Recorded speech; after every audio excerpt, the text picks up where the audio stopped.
Welcome back to the polls, and moving away from the politics and elections, let's talk about energy, something that you and I would love to learn. Now, this afternoon, we spotlight the nation's energy sector, exposing its true state just weeks before the new president takes office. As you're already aware, the energy sector has constantly been a centerpiece of political campaigns, including the recently concluded 2024 elections. But beyond the politics, what's the true state of Ghana's energy sector today? As we speak, 7 generating plants are down due to various factors, including WAPCO shutdown. So what kind of energy landscape is the incoming NDC administration set to inherit? What are the expectations of key stakeholders and consumers alike? Here on the polls, we want to gauge the true picture of the sector and get you all the answers. Let's begin with my colleague here, Isaac Kofi Ajay, who's going to just hit the ground running with all the data and the numbers. And then we've got the very fine gentleman joining me in studio, and also one person on Zoom, and I shall introduce them a bit later. But Kofi, what's really are the numbers looking like, and what are the promises? Especially we'll focus on the NDC before we go to our guests. I mean, yesterday we were heavy on the economy, but one bedrock of the economy is the energy, especially looking at the government currently, which is going to form a new administration, really focusing on the 24-hour economy.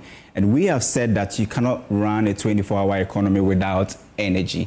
Now, if you look, at the MPP and NDC, their campaign promises, we were able to count about 32 promises for the MPP and 31 promises for the NDC. But at the moment, the blue side is almost immaterial because we voted the green guys to power. They will be forming government very soon. So let's look at their, energy promises. This include the upstream and downstream, but definitely we are looking at the power generation aspects of the energy, this afternoon. So let's focus on this number on the screen, this big 15. Why is this important? Because we have a medium-term arrangement with the IMF where there are 15 energy sector arrangements that we are supposed to finish between 2023 and 2027. So anybody coming to power, you have a pact with the IMF that you need to go through. And we understand that the current, the president-elect says he is going to renegotiate the IMF program. The IMF says that it is welcome, but it must go according to the laid down rules, set. The first one in the IMF program, there are 15, but we are going to focus on 6. Definitely, we are not going to, the first one will be on the cash waterfall mechanism because that has been the key problem. Energy, revenue generation is the main thing. Why? Because ECG almost operates, or they do their generation in dollars and their collection is always in cedis. So there's always that shortfall in their revenue. We'll come to that very, soon. Another one has to do with procurement of new IPPs. IMF says that anytime you are bringing on board new IPPs, there are certain laid down rules and regulations that you need to follow so that we not fall into the pit that we found ourselves with the PPAs that we underwent some time ago. The third one has to do with tariff adjustment. We know that going forward, it should be automatic. Are Ghanaians really happy? The NDC administration, or John Dramani Mahama, is coming to inherit an automatic adjustment of tariff. How is it going to be under his tenure? And the fourth one has to do with the take or pay, definitely in the same bed with the IPPs and the PPA arrangement. Fifth one, let's go to that one as well. That has to do with the GMPC, gas supply issues. Why is this important? If you look at the current energy mix, it's one that is about 60% thermal. It means that fuel is very important when you're discussing the stability of the country's energy situation. Now, for me, the NDC actually makes about a number of 31 on energy, but on power generation or power, we're able to isolate about their top 6 promises. Definitely will not be talking about oil, but one that we'll be talking about will be the universal street. Why is this important? Because they want to run a 24-hour economy. If you want to run an economy that exists during the day, during the nights, you need street lights to be on. Definitely one key reasons why we need to focus on that. And also gaining or having access to what we call the universal access to electricity by 2025. That is the target of the NDC. How are they going to do that? Are they going to rely on what they call the mini hydros that they are going to build across the length and breadth of the country? It is important to engage our guests on how they are going to do that. Then there's also going to be stability to expand. That's what I was talking about, the mini hydros that the NDC also want to bring on board, and key focus on renewables, because we all know how thermal energy at the moment is really affecting. Now let me rush through this and come to this aspect, because this is where the problem is, which is the energy sector shortfalls. I mean, why is this important? This is the reason why we have the huge legacy debt, which is now about $1.3 billion. This is according to the World Bank. If you look at the what we call the energy sector shortfall right from 2022 to 2027, this is the estimation. If you use what we call the business as usual, if we are not implementing the current ESRP, what is the situation in terms of the shortfall? If you are talking about energy sector shortfall, it definitely means that what ECG or the power players actually collect versus what they generate, the cost and revenue doesn't balance. So every time, it's either government or a player must come and clear the difference. This is what results to the energy sector shortfall. This is our problem going forward into 2025 and 2026. For me, 2025 cumulatively will be around $4.9 billion. This is huge.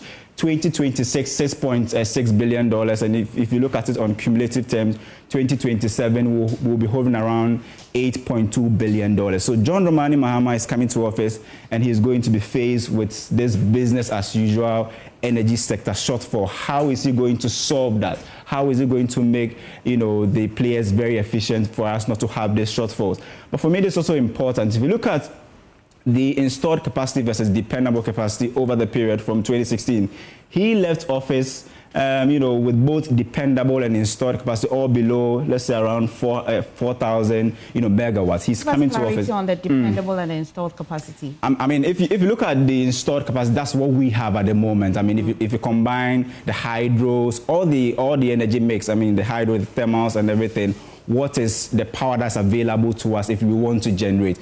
And the dependable one is when we are about to generate, what are the ones that we can readily get if you consider all other factors, I mean, fuel and other things. But over the years, we've seen that we've not really grown in terms of moving to a higher terms. We're still hovering around, 5,000 megawatts somewhere as of 2023. But if you look into the Energy Commission's projection for 2024, we are supposed to drop for both dependable and installed capacity all below, max around 5,000 megawatts. Now, yesterday, what are you doing to drop that?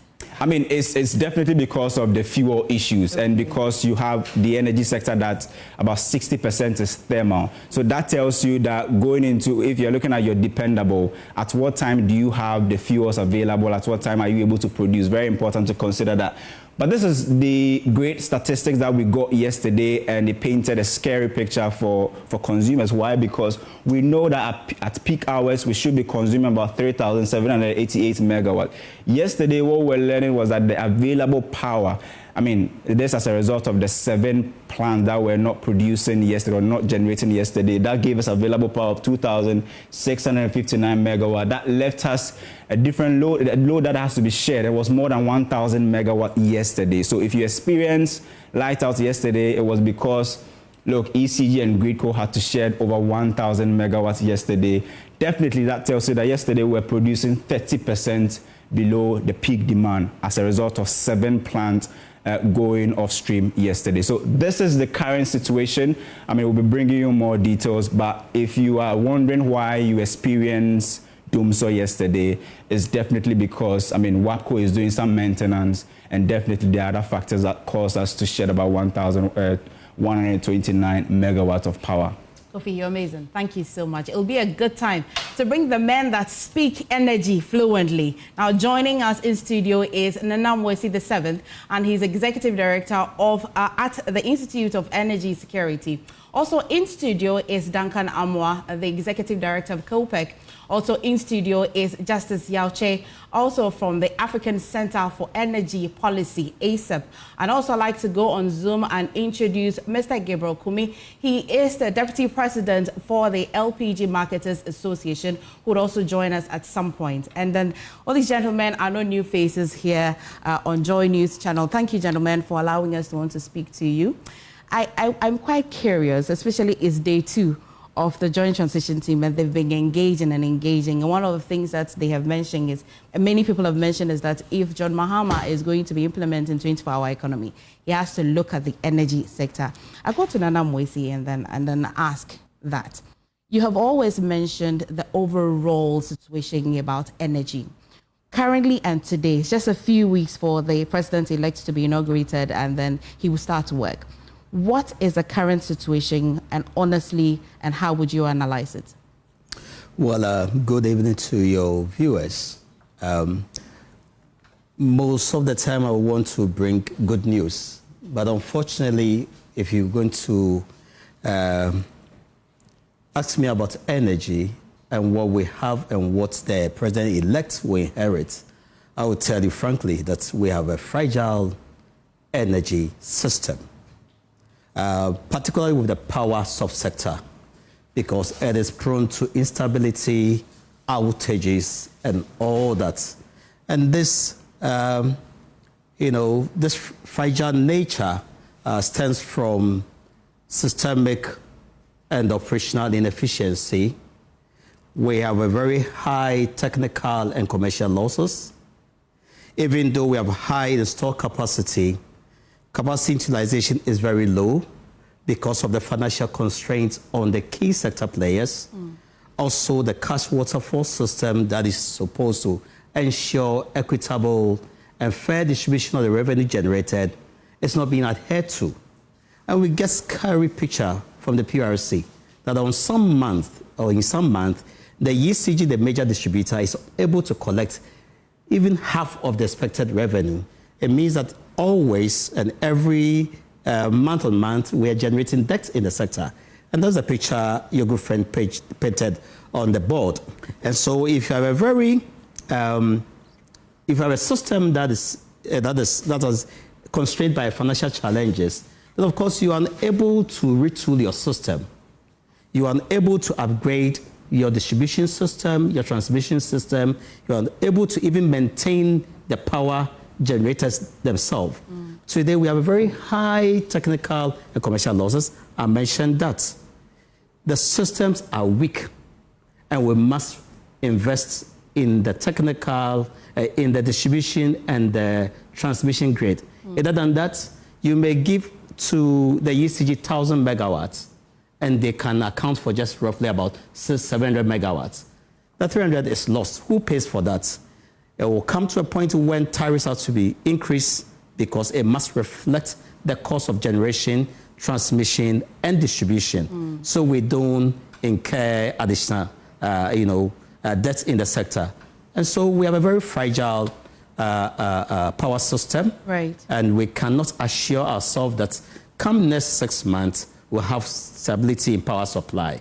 For us, we are projected already that whoever formed the next government will have to bear with doing so for over a year. No matter what? No matter what. Okay. Well, it'll be a good time to go to Yao. So, Kojo, sorry, you've heard him say that we have a very fragile system. And so, Kojo, I mean, since I was a child, I have always known that we have had power challenges in this country.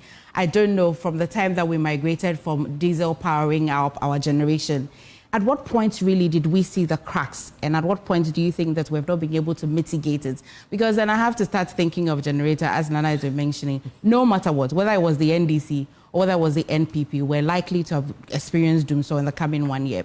At what points did we drop the ball? Thank you very much.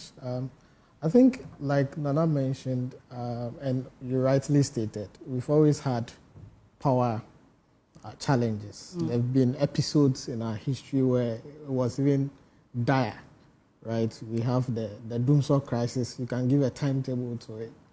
But what we have failed to do was, over time, put in measures that stops the problem from growing bigger.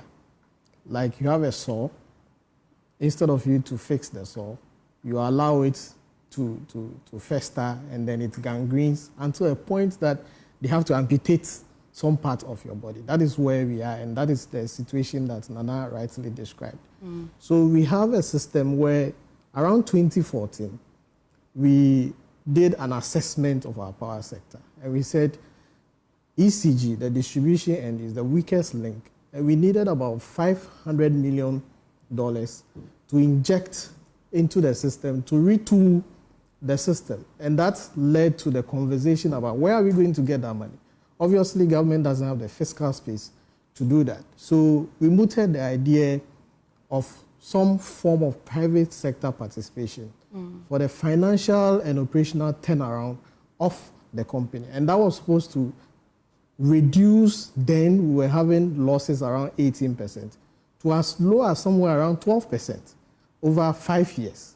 Because whoever comes in is supposed to inject about $100 million every year to retool the infrastructure and bring down the losses. Then we dropped the ball when the process came. We were supposed to get a concessionaire, and we are all familiar with the fraudulent spectacle that besieged that process.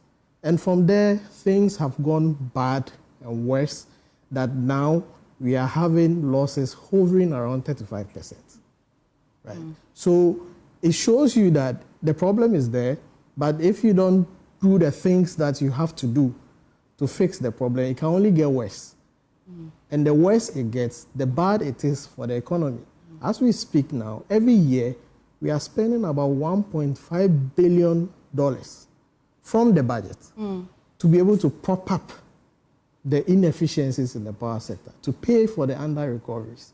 And it is taking money away from social spending, from providing roads for you and I, portable water, clinics. How much did we say we want to spend on Agenda 111 again, right? And there is only one sector of the economy that is sucking this much from the budget.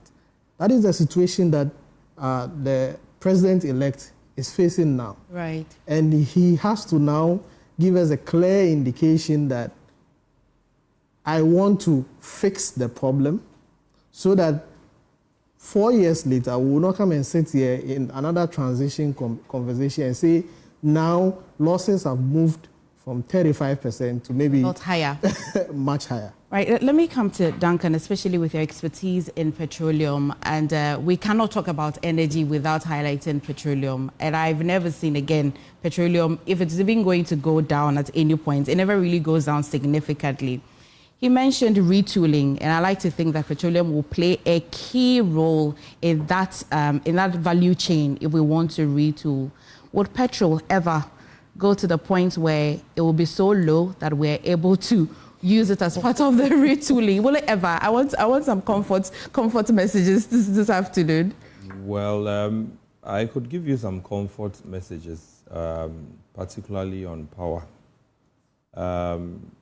We had sessions with the two manifestos, the NPP, the NDC. I must say that the NDC manifesto was largely reflective because a lot of consultations were done, particularly with institutions within the energy space. And so the views that we could espouse here, a lot of them we had shared with people who came around asking questions. I experienced Dumso last night. It wasn't funny. And I'm not sure Ghanaians are looking for Dumso to prolong. We need to see an end to it. One of the things that I'm sure the next government to be sworn in 7th of January could do better is to ensure that the two challenges that is currently confronting the power sector is dealt with head on. One is the fuel source for the power plants, and then two, also to pay for the plants. I mean, whatever monies that we owe the IPPs. I am confident that the next government, if indeed decides to do the very things that we have suggested to it, will be able to get Ghana out of the cyclical power, problems. One, for the fuel issue, you would need dedicated funding source to provide fuel for the IPPs. If they wake up and gas is not a challenge, light crude oil is not a challenge, the combined plants could have either of both. And there's dedicated funding for it.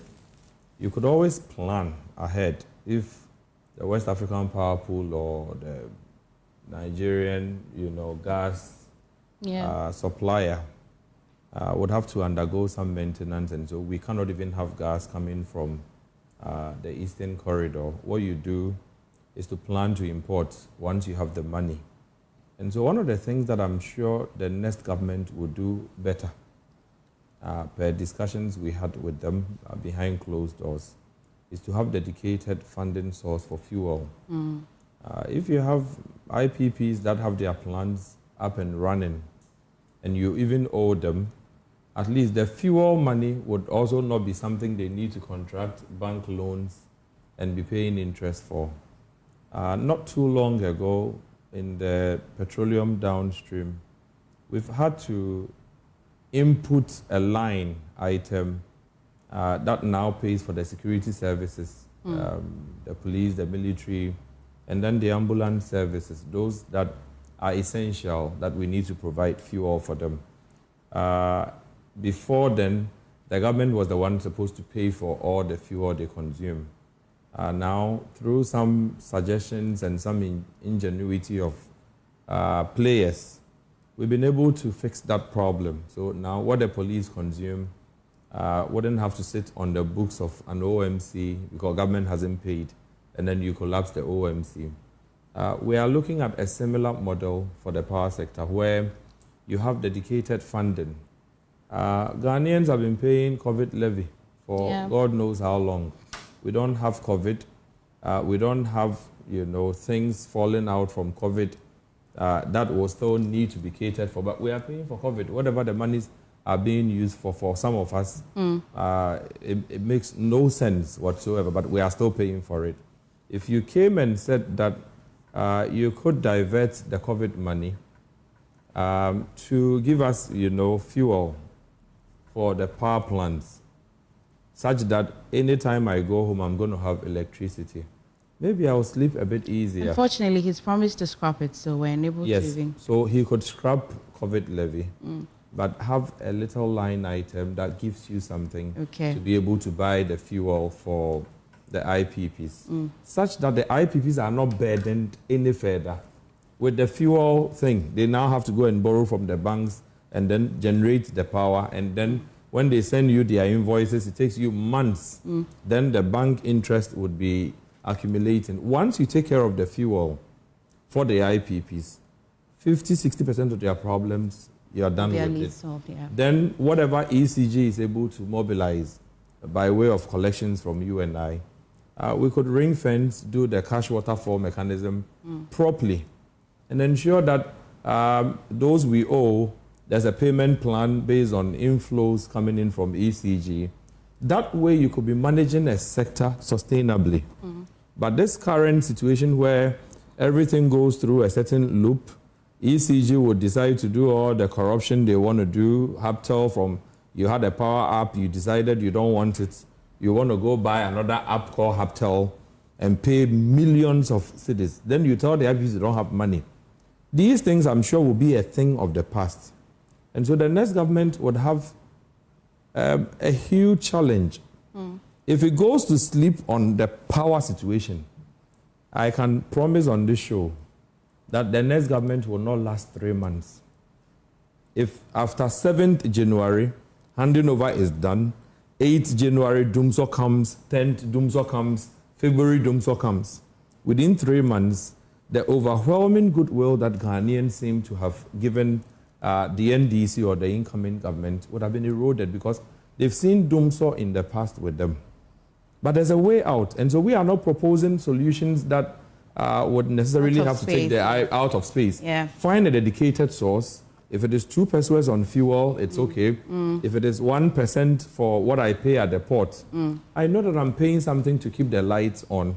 I'm sure Ghanaians will go with them. But if they would also want to go through the same ECG fixing and say that we need to fix ECG to be able to take care of all the problems, they may not be able to get us out of the wood. So I will go to Zoom, and when I come back, Nana Moisi, what I want you to do is help me explain to my niece what the role of deregulation policy can play for this new government, if they can utilize it in any way? And again, you want to explain better what the cash waterfall mechanism really is, and if it's just a term we have heard them throw about as well. Then when I come to you, you also explain to me what you mean by the retooling. I want that on the value chain, when we are retooling, who can we trust and who can we trust? Because then you can retool in any way at all. But if on the chain one person fails at their work, then it looks like the whole chain now collapses again. But let me go on Zoom and talk to Mr. Gabriel Kumi, who is the deputy chairman or deputy president for the LPG Marketers Association. Earlier this year and in between the year, the LPG Market Association and the NPA have been at each other's neck. And I know that you were also applauding what Duncan was saying, but currently, what is the state of the LPG market for you guys? And what really are some of the policies that you think that the NPA can carry through to the next or the current government that's coming? Thank you very much, MFA. Let me make a few comments on what my brothers in the studio have said before I proceed to LPG, which is my special area. I will be very, very surprised if President Mahama allowed Dumso to even persist for even 1 week when he takes over. Why am I saying that? Because this is a person who was accused of bringing Dumso on Ghanaians for 4 years. In fact, his main political opponents used that as their main campaign tool against him. President Mahama has a 4-year mandate, and after 4 years, he's not coming back to the seat again. I want to see his 4 years as years to correct all the wrongs, if you may, the wrong things that he did in his first 4 years. And like I said, Dumso was a major factor. In fact, if you look at it, Dumso was one of the main reasons. If you are looking at the factors that contributed to his downfall in 2016, I will give Dumso about 60-70%. So the same person given a second opportunity, I don't think you want Dumso to be visited on Ghanaians. I'm of the strong conviction that whatever His Excellency President Mahama will have to do to ensure that Ghanaians do not go through Dumso, he's going to do it. Because he has a legacy opportunity, an opportunity to leave a legacy. And I'm sure he wouldn't want to go out as somebody who brought back Dumso after he has been kicked out of office in 2016 as a result of Dumso. Having said that, let me go on to LPG. LPG consumption in Ghana has not been as it should. And this is mainly because of the fact that the price of the product has risen to the height that the ordinary consumer is no longer able to afford. I expect the current government to take very, very, very concrete and serious measures to bring the price of LPG down. And one of the first things we expect government to do is to take off all taxes on LPG. It does not make sense to continue keeping taxes on the LPG. If you look at a country like La Côte d'Ivoire is doing about twice, in terms of consumption, La Côte d'Ivoire is doing twice what Ghana is doing. This is because La Côte d'Ivoire has taken very, very, very concrete measures to ensure that they keep the price of LPG down. Indeed, La Côte d'Ivoire continue, as we speak, to subsidize LPG. In Ghana, we used to subsidize LPG. We went full cost recovery, and we have heaped about 18% taxes on the product. We expect government to take serious and concrete measures to take all taxes from LPG. Otherwise, our target that we've set to increase penetration of LPG to 30% to 50% by the year 2030 can never be achieved. Another issue that I want us to look at on the LPG front is the cylinder recirculation model. It is clear at this point that the way and manner the previous government has handled the policy is wrong, because for 7 solid years we have made attempts to implement the policy, but I don't think it has seen any success yet. I expect the incoming government to take a second look at the way and manner the policy has been implemented over the years. We have never said that we don't want the policy implemented. That's not what we have said. But what we have been consistently and persistently against is the way and manner it has been done over the years. We have consistently told the regulator and the ministry that the way and manner is being done is not the way to go. If you don't hand the policy to the industry players, to the guys who have done this for the past 20, 30, 40 years, there is no way your policy can succeed. Okay. So we expect government to take a second look at it. If at the end of the day, it becomes conclusive that the policy cannot work in Ghana, we can throw it away and look at consolidating and look at fine-tuning and making sure the current system that we have is improved upon so that it works. Okay. It's not all the time that you have to go and copy from somewhere. We can have, this is Kwame Nkrumah Ghana, this is J. Kufuor Ghana. Okay. We can have a system called the Ghana system and perfect it for others to come and learn from. Okay. So cylinder recirculation has to be taken. We have spent so much money on cylinder recirculation. If I'm to put out from our sources the amount of money Ghana has spent on cylinder recirculation, you will be shocked. I'm certain it will be a conversation for another time when I get you in studio. So we look at that policy carefully and what the LPG Marketers Association are also recommending for the next government. But thank you for joining us on Zoom. This conversation we shall continue back into the studio. So I wanted Nana to take us through the deregulation policy as to whether it's a policy that can help in any way the current government and the cash waterfall mechanism. I've just heard it and I've heard it. I understand that it's some sort of a pool that we can rake in income. Is it just a term, or is something we can really implement? All right.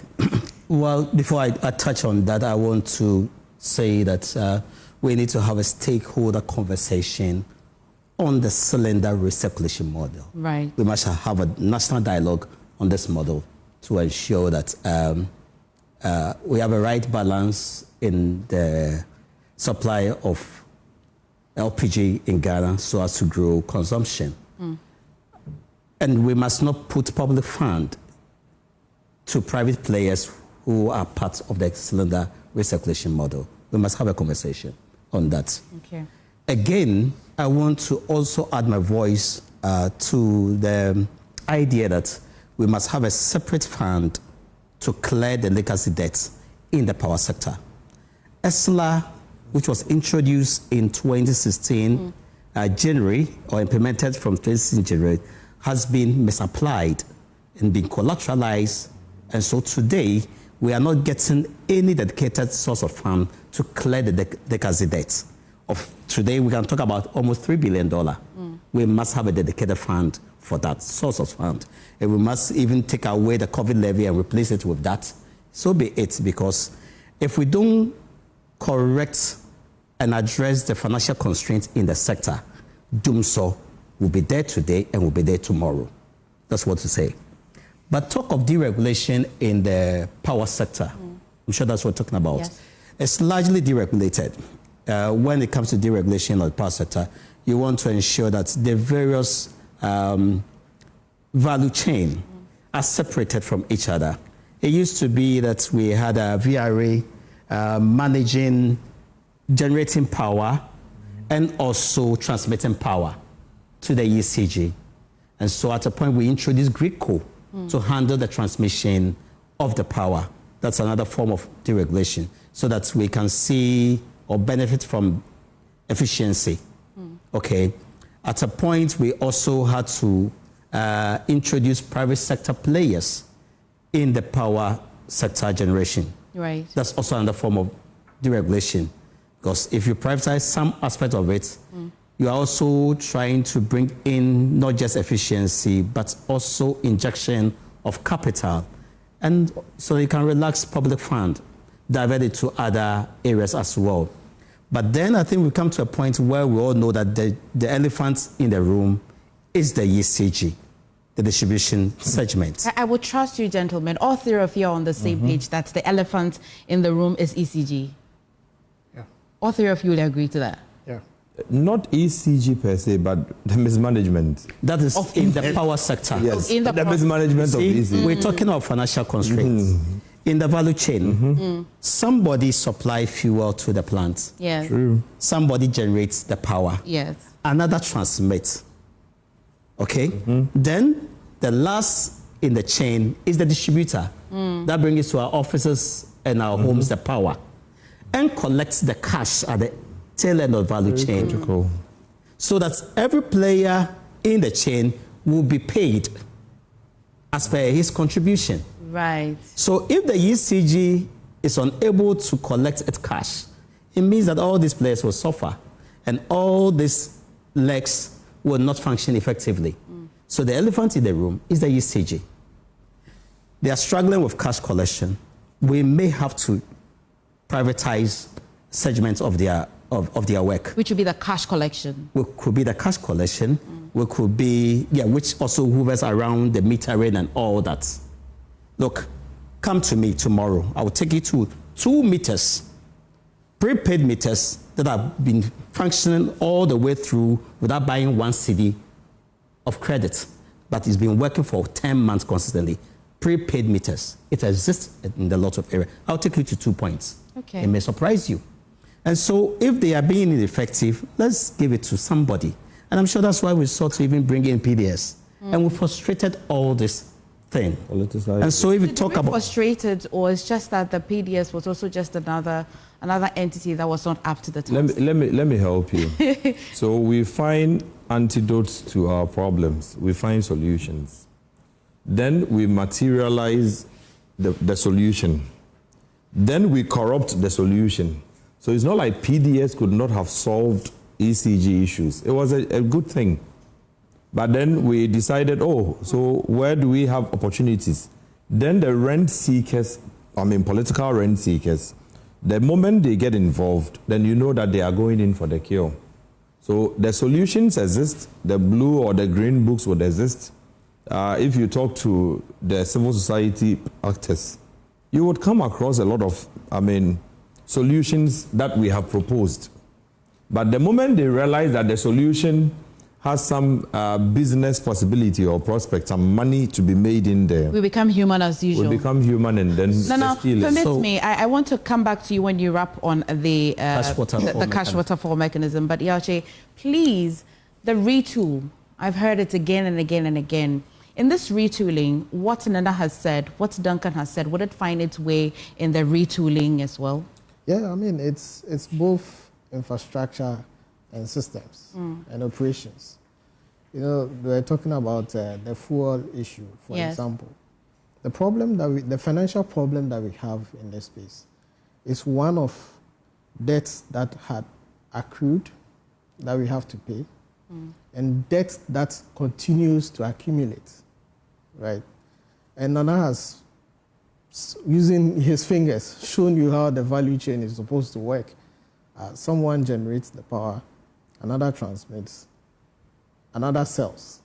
And in the price that the distributor sells, there is a component of all the costs that have been incurred in generating that 1 unit of the power that is being sold. There is also the cost for investment in the value chain. So there is the transmission investment cost embedded in that tariff. There is the distribution investment cost embedded in that tariff. So if we are having a conversation and we ignore the point of failure, almost like a single point of failure, which we all agree is the distribution and currently managed by the ECG, where the debt accumulation happens, we can always, through some means like we've been doing, find some way to clear the legacy debt. But within 6 months, we'll come back to another accumulation of the debt. That is why we have always maintained the position that ACG is not being run as a commercial entity. The decisions around how the business should run has been hijacked by political interest. And Duncan shared rather clearly how political interests find themselves ways to insert themselves. Take, for example, this revenue collection problem that we've been battling with. Yes. ECG has its own internal capacity to build an app that we all pay our But they chose to bills. outsource. They chose to go and get somebody else to come and do the same thing at outrageous sums at the blind side of even the regulator that is supposed to approve costs. So you see, some of these decisions are what leads to the problem that we have. So the retooling, the infrastructure side is there, but the systems and operations side also needs to be done. Right. Then we come to the infrastructure. Right. Then the transmission infrastructure as well, we need to get there. Right. Guess what? I have to do a part 2 of this conversation. Sure. I really need to have a do, and I agree to that roundtable discussion. And so I may have to end my conversation here, but I promise to do a part 2 of this. Thank you. welcome. Thank you so much, gentlemen, for joining me today. We go for a quick break. We come back with the final leg of the show. Please stay.